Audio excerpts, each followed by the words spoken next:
Hi, my name is Tim Peterson. Today is October 1st, 2021, and I am going to be talking today about the Module 4 chicken wing discussion for my anatomy class. And as you can see here, I've included the terms on my note card that I'm going to be talking about throughout the video, which include humerus, radius, ulna, articular cartilage, synovial membrane, synovial fluid, and the articular capsule. So the first thing when we were performing our chicken wing dissection, which you can see I have my chicken wing that I dissected right here, is it was specifically asking us to think about the synovial joint within the chicken wing. And so we know that the chicken wing and the arm of a human are homologous, so they have similar anatomy. And in humans, I know that the synovial joint is made up between the humerus, radius, and ulna. And it forms our elbow joint.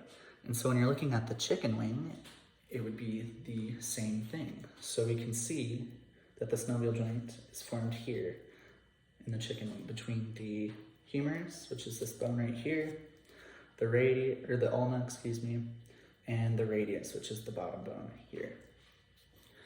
And when we take a look at the joint that I dissected, you can see how it forms the joint. The bones come together to form the joint. And we have to remember the anatomy of what makes up the synovial joint.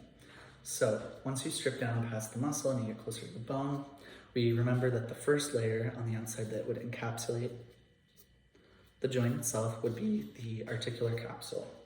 And if you strip that layer away, the next layer you would get to would be the synovial membrane.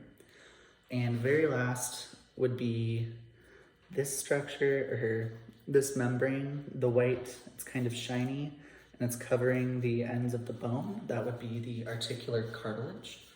And within the joint, that would be enclosed by the articular capsule would be the synovial fluid. And so, lastly, what I'm going to talk about is a disease that affects joints, particularly synovial joints in human beings. And when thinking about this, the first disease that comes to mind is rheumatoid arthritis. And rheumatoid arthritis is an autoimmune disorder in humans, or an autoimmune disease, and it results in the body attacking itself and its joints. Particularly with concern to synovial joints, in rheumatoid arthritis, the synovial membrane is irritated, it's attacked, and becomes very inflamed and damaged. And this results in the joint producing more synovial fluid to make up for this.